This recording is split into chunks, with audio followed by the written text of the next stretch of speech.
8월 9일 일일 기도회를 하나님께 드립니다. 함께 읽을 성경 본문은 스가랴 9장 9절부터 17절입니다. 함께 화면을 보며 읽겠습니다. 시작. 시온에 따라 크게 기뻐할지어다. 예루살렘에 따라 즐거이 부를지어다. 보라, 내 왕이 내게 임하시나니 그는 공의로우시며 구원을 베푸시며 겸손하여서 나귀를 타시나니 나귀의 작은 것 곧 나귀 새끼니라. 내가 에브라임의 병거와 예루살렘의 말을 끊겠고 전쟁하는 활도 끊으리니 그가 이방 사람에게 화평을 전할 것이요 그의 통치는 바다에서 바다까지 이르고 유브라데 강에서 땅끝까지 이르리라. 또 너로 말할진대 내 언약의 피로 말미암아 내가 내 갇힌 자들을 물 없는 구덩이에서 놓았나니 갇혀 있으나 소망을 품은 자들아 너희는 요새로 돌아올지니라. 내가 오늘도 이르노라. 내가 내게 갑절이나 갚을 것이라. 내가 유다를 당긴 활로 삼고 에브라임을 끼운 화살로 삼았으니 시온아 내가 내 자식들을 일으켜 헬라 자식들을 치게 하며 너를 용사의 칼과 같게 하리라. 여호와께서 그들 위에 나타나서 그들의 화살을 번개같이 쏘아내실 것이며 주 여호와께서 나팔을 불게 하시며 남방 회오리 바람을 타고 가실 것이라. 만군의 여호와께서 그들을 호위하시리니 그들이 원수를 삼키며 물맷돌을 밟을 것이며 그들이 피를 마시고 즐거이 부르기를 술 취한 것 같이 할 것인즉 피가 가득한 동이와도 같고 피 묻은 제단 모퉁이와도 같을 것이라. 이날에 그들의 하나님 여호와께서 그들을 자기 백성의 양떼같이 구원하시리니 그들이 왕관의 보석같이 여호와의 땅에 빛나리로다. 그의 형통함과 그의 아름다움이 어찌 그리 큰지 곡식은 청년을 새 포도주는 처녀를 강건하게 하리라. 아멘. 오늘 우리의 예배와 기도를 받으시는 하나님을 뵙습니다. 말씀을 나눌 때 하나님의 임재가 우리 가운데 있기를 바랍니다. 오늘은 기뻐하라, 언약이 성취된다 라는 제목으로 말씀을 전하겠습니다.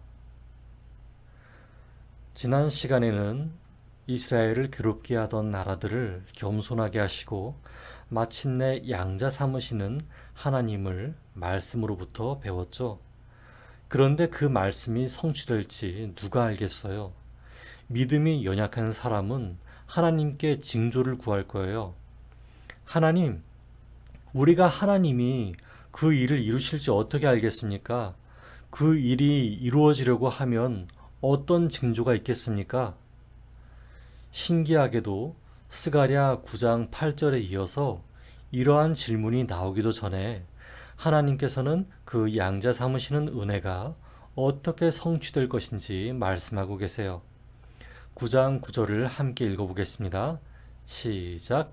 시온에 따라 크게 기뻐할지어다. 예루살렘에 따라 즐거이 부를지어다.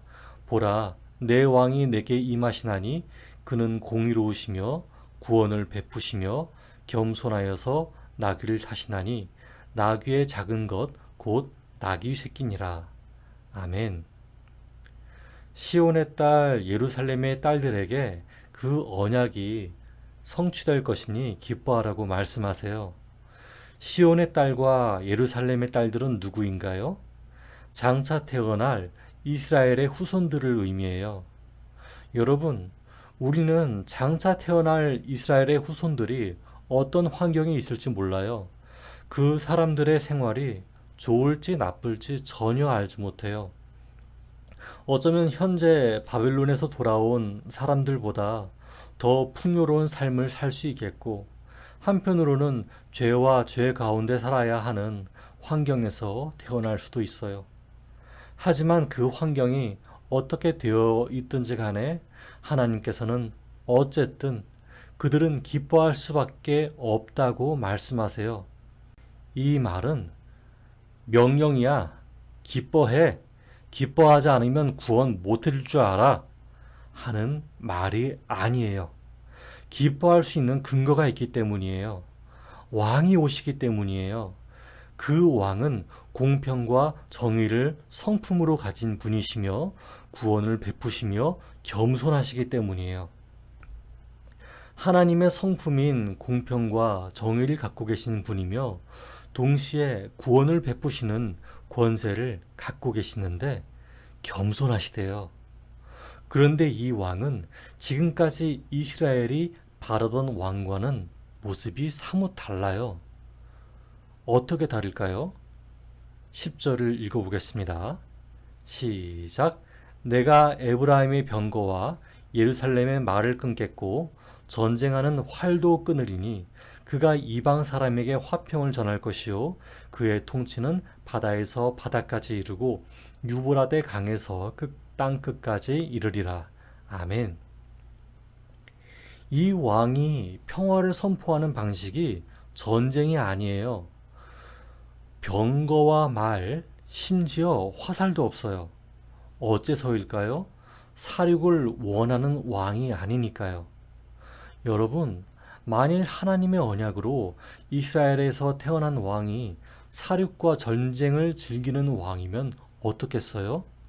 우리가 과거 역사를 떠올리는 것 중에 일본의 침략에 얼마나 치를 떨었어요. 그런데 만일 이 지구상에 나타날 하나님의 성품을 가진 왕이 전쟁 좋아하고 빼앗기 좋아하는 왕이면 기가 막히겠죠. 그 왕, 이스라엘에서는 인정받을지 몰라도 우리는 그런 왕 못 받겠다 하겠죠.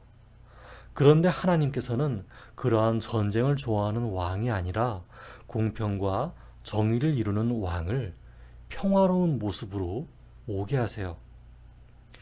그 왕이 탄 것은 말도 아니고 낙타도 아니고 튼튼한 나귀도 아닌 나귀 새끼를 타고 오시는 왕이니까요. 이분 저와 여러분이 알고 있는 분이에요. 네, 예수님이에요. 그 예수님은 누구에게 찾아오셨나요? 11절부터 12절을 읽어보겠습니다. 시작. 또 너로 말할진대 내 언약의 피로 말미암아 내가 내 갇힌 자들을 물 없는 구덩이에서 놓았나니 갇혀 있으나 소망을 품은 자들아 너희는 요새로 돌아올지라 내가 오늘도 이르노라 내가 내게 갑절이나 갚을 것이라. 아멘. 마치 물 없는 구덩이에 갇혀버린 사람들에게 찾아오세요. 이 표현은 생명을 부지할 수 없는 절망적인 상황에 처한 사람들을 의미하죠. 누군가가 물 없는 구덩이에 밧줄을 던져주지 않는 한 빠져나올 수 없는 사람들이에요.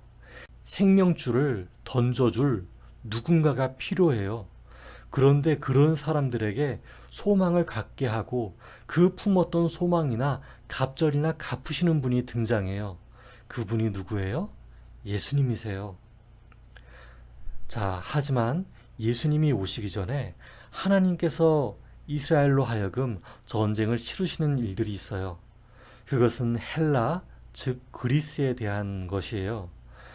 역사적으로 예수님이 오시기 전 기원전 2세기 그리스가 예루살렘을 침략해요. 침략의 우두머리인 그리스의 안티오코스 4세는 이스라엘 사람들을 정말 잔인하게 학살해요. 다니엘서 7장과 8장은 이런 상황을 진리가 땅에 떨어졌다고도 표현해요. 하지만 하나님께서는 그런 헬라의 세력을 무력 항쟁으로 밀어내게 할 것이라는 언약을 말씀하세요. 이에 대한 승리는 스가랴 9장 16절과 17절에 표현해요. 함께 읽어볼게요. 시작. 이 날에 그들의 하나님 여호와께서 그들을 자기 백성의 양떼같이 구원하시리니 그들이 왕관의 보석같이 여호와의 땅에 빛날로다. 그의 형통함과 그의 아름다움이 어찌 그리 큰지 곡식은 청년을 새 포도주는 처녀를 강건하게 하리라. 아멘. 여러분, 결국 이 모든 일들이 일어났고 예수님께서 온 땅에 평화의 왕으로 오셨어요. 오늘날 예수님을 믿는 우리들에게 이 예언은 이미 이루어진 예언이지요. 예수님께서는 하나님의 언약한 말씀대로 오셨고 하나님의 언약한 말씀대로 다스리고 계세요. 하지만 아직 이루어지지 않은 것도 있어요.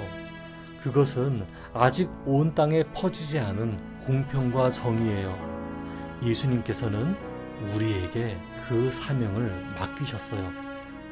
그리고 오늘날 우리는 그 사명을 따라서 살고 있죠. 하나님의 사랑이 우리 가운데 있고 그 사랑을 따라서 우리 또한 삶의 공평과 정의를 이루어가는 것을 말이죠. 여러분, 이렇듯 하나님의 언약은 너무나도 확실해요. 동시에 오늘날 우리에게 살아야 하는 소망을 주고 있죠. 오늘 하루 긴장할 일이 생겨도 어젯밤까지 잠을 뒤척일 정도로 근심되는 일이 있더라도 하나님께서 여러분에게 새 희망을 준비하고 계심을 믿으며 오늘을 살아가게 되기를 바랍니다. 함께 기도하겠습니다. 하나님 감사합니다. 하나님께서는 스가랴를 통해 언약을 주셨습니다. 그 언약은 예수님께서 우리에게 오신다는 언약이었습니다. 스가랴 당시 사람들은 예수님의 얼굴이나 이름도 몰랐지만 하나님의 말씀을 기억하며 자신들의 괴로운 생활 속에서 버텨내고 견뎌내었습니다. 하나님, 오늘날 현대인의 삶도 그런 언약이 필요합니다. 하나님의 말씀 없이는 한순간도 버텨내지를 못합니다. 시대가 너무나 빠릅니다. 요구하는 것도 많습니다. 더 많은 것, 더 완벽한 것을 원하는데 육신과 영혼이 지쳐 있습니다. 하나님, 우리의 삶에 하나님의 말씀을 주시고 우리가 오늘을 살아가는 방향과 힘을 허락하여 주시옵소서. 예수 그리스도 이름으로 기도드렸습니다. 아멘. 이제 각자의 기도 시간을 가지며 기도합니다. 첫째, 언약을 통해서 예수님을 보내주신 것처럼 오늘 우리의 삶에도 성령으로 역사해 주시기를 기도합시다. 둘째, 절망적인 순간이 너무 많을 때 희망을 기다린 것보다 4배나 갚아주실 하나님을 구하며 기도합시다. 함께 기도하겠습니다.